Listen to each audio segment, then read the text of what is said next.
गाड़ी में बैठ जाओ।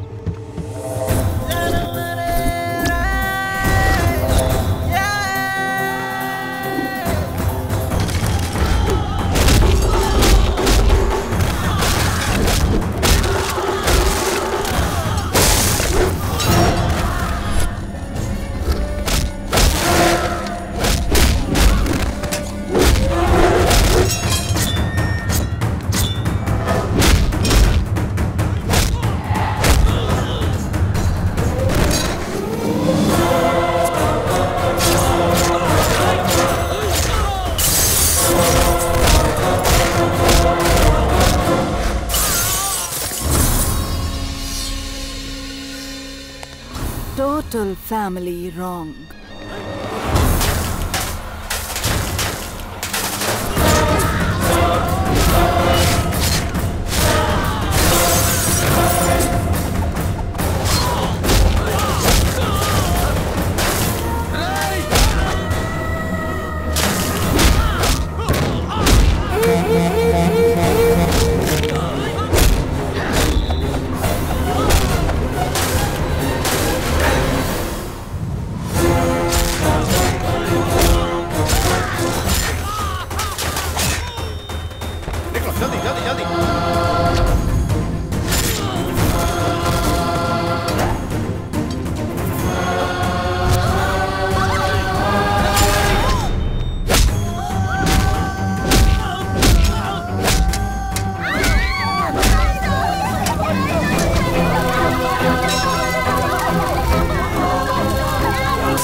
रुको दामाद जी, अपने भैया के लिए मरोगे या अपने परिवार के लिए जियोगे? हम अभी अभी मौत के करीब जाकर आए हैं, फिर से उसके साथ जाएंगे, कंफर्म मरेंगे। ये तो डिक्टेटर हैं, किसी की बात ना सुनने की वजह से सिचुएशन आई है। आज इसकी बीवी की हालत हुई है, कल हम भी खत्म हो जाएंगे। चलो बैठो बैठो जल्दी। मेरी बात सुनो। ससुर जी जो कह रहे हैं सही कह रहे हैं भैया।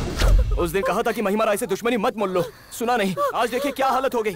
उस महिमा राय का टारगेट हम नहीं है, आप हो। तुम दिल्ली से दूर जाओगे तो ही वो हमें जीने देगी। आप बाकी सबके लिए भगवान हो, लेकिन हमारे लिए यमराज हो। हमें माफ कर दीजिए, हम आपसे दूर रहेंगे तो ही हमारे बच्चे जिंदा रह पाएंगे। चलो यहाँ से, चलो चलो बैठो गाड़ी में। रुक जाइए। काम्या, कोई मेरे साथ नहीं है, लेकिन मैं तुम्हें बचा लूंगा, तुम्हें कुछ नहीं होगा। सुनो, बहुत तकलीफ हो रही है। मुझे चाकू लगा इसलिए नहीं, कोई आपको नहीं समझता है इसलिए। इतने साल जिनके लिए आपने इतना सब किया, उन्होंने ही आपका साथ छोड़ दिया। जिन्हें अपना समझा वो पराये हो गए। मुझसे वादा करो, तुम मेरे डैडी के पास जाओ, मेरे डैडी को संभालो। उन्हें पता नहीं चलना चाहिए कि मैं जिंदा नहीं, मर चुकी हूँ। काम्या, वैसे ही वो दीदी को लेकर पहले से ही परेशान है। उन्हें मेरे बारे में पता चलेगा तो वो पूरी तरह बिखर जाएंगे, उनसे सहा नहीं जाएगा। काम्या, काम्या, तुम्हें कुछ नहीं होगा। काम्या, काम्या। मौत से जूझ रही इस घर की बहू को तुम छोड़कर आ गए, तुम्हें जरा भी तरस नहीं आई? हो क्या गया है तुम लोगों को? तुम क्या समझते हो ये सारी जायदाद किसकी है? हमारे पिताजी और उसके पिताजी भाई जैसे थे। हमारे पिताजी जब बिजनेस में धोखा खाकर अपने बच्चों के साथ सड़क पे आ गए थे, उस वक्त सिर्फ उन्होंने ही सहारा दिया था। आज जो तुम लोग इतने शान और शौकत से जी रहे हो, बड़े लोग जो हमें इज्जत देते हैं, ये सब उनकी दी हुई भीख है। भगवान को मंदिर की जरूरत नहीं होती, लेकिन बिना भगवान के मंदिर की कोई कीमत नहीं। वो भगवान है और उसके बिना इस घर की भी कोई कीमत नहीं। भगवान नहीं, हमें जहन्नुम में पहुंचाने वाला वो एक शैतान है। हमें माफ कर दो भैया, हमसे अनजाने में गलती हो गई। भैया जहाँ भी होंगे हम उन्हें ढूंढ लेंगे और उनसे माफी मांगेंगे। उसे आना होगा तो खुद आएगा, हम उसे नहीं ढूंढ पाएंगे। उसने जो एक बार फैसला कर लिया वो उसे मरते दम तक निभाता है।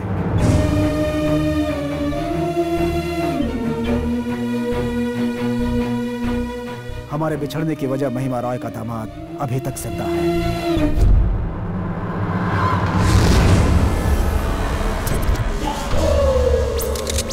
Shoot him!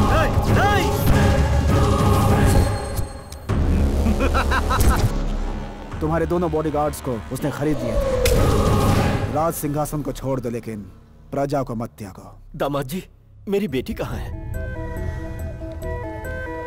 डॉक्टर साहब, अब मेरी पत्नी कैसी है? Your wife is perfectly all right. घाव गहरा होने की वजह से कोमा से बाहर आने में थोड़ा टाइम लग गया। मुझे खुशी है कि आपकी पत्नी ठीक हो गई। डॉक्टर, काम्या जी अपने बेड पर नहीं है।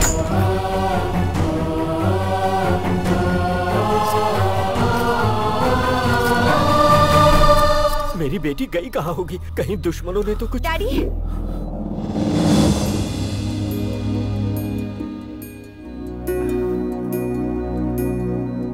काम्या बेटी।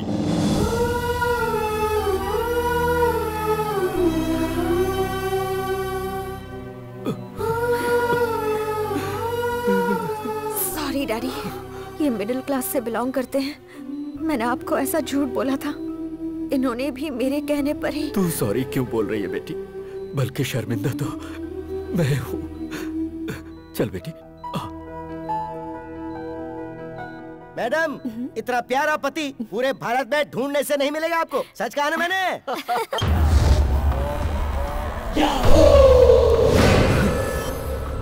छोटे, छोटे, क्या हुआ छोटे? सर, उठ छोटे, उठ। सर, आपका भाई अब किसी को नहीं पहचान पा रहा। प्रॉब्लम कुछ समझ में नहीं आ रही है। मिनिस्टर साहब, क्या हुआ इसे? भाई की ये हालत करने वाला कौन है? ये है वो। तुम इसे जानते हो? दिल्ली को थर-थर हिला देने वाला डिक्टेटर है ये। सोचा था कि वो भाग गया, लेकिन वो तो दोबारा आ गया। दामाद जी, अगर उसने दिल्ली में कदम रखा तो हमारे सारे पॉलिटिकल प्लान्स बर्बाद हो जाएंगे। वो बचना नहीं चाहिए। He is wrong. तुम जब यहाँ नहीं थे उस बीच बहुत कुछ हो गया। चेंबर ऑफ कॉमर्स को महिमा रॉय ने अपने कब्जे में ले लिया है। I hope everything will be. चल उठ। चैम्बर ऑफ कॉमर्स सीट मेरी है। इस कुर्सी पर जिसे चाहूं उसे बिठाऊंगी। अगर किसी ने मेरे खिलाफ आवाज उठाई तो उसका सारा बिजनेस बंद। ये महिमा रॉय का ऑर्डर है।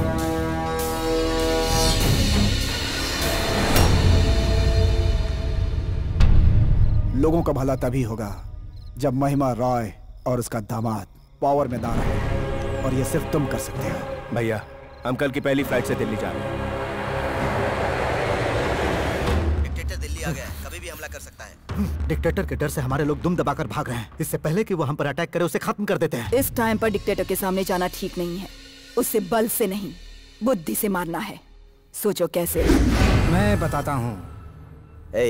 तू तो उसी के घर में रहता है, फिर तू हमारी मदद करने के लिए क्यों तैयार है? तुम्हारे सवाल में ही तुम्हारा जवाब है। उस घर में रहना हमारी बदकिस्मती है।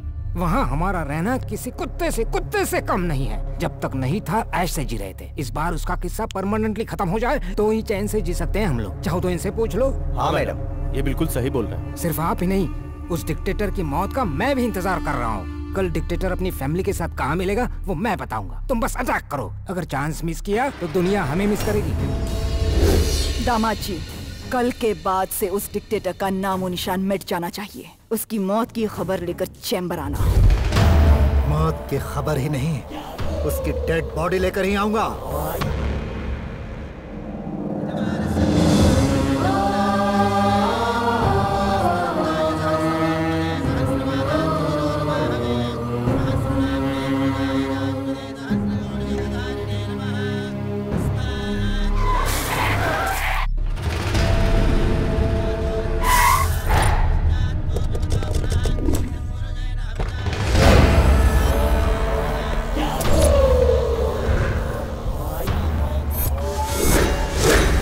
भैया, वहाँ कुछ भी हो जाए लेकिन पूजा रुकनी नहीं चाहिए।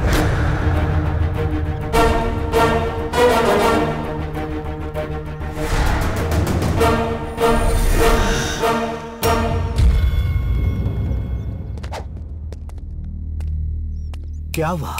शॉक लग गया ना?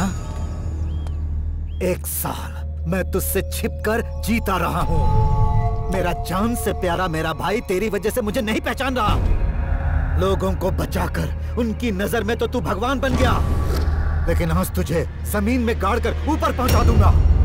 आज चाहे कुछ भी हो जाए, तू मेरे पंजों से नहीं बचेगा। शेर को भी जब प्यास लगती है तो सर झुकाकर पानी पीता है। इसका मतलब यह नहीं कि वो वापस सर उठाकर वार नहीं कर सकता। देखने के लिए आंखें नहीं बचेंगी, सर उठाने के लिए सर नहीं बचेगा।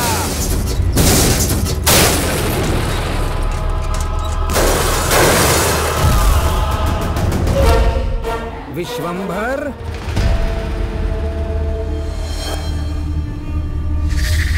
समझ नहीं पाए? डिक्टेटर को मारने के लिए तुम्हें यहाँ नहीं लाया हूँ, तुम्हें मरवाने के लिए ही तुम्हें यहाँ लाया हूँ। मार डालो उसे।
घर में घुस के मारता तो मर्दान की होती, बीच सड़क पर मारता तो गुंडा कर दी, और अगर यहाँ मारूं तो प्रायश्चित होगा।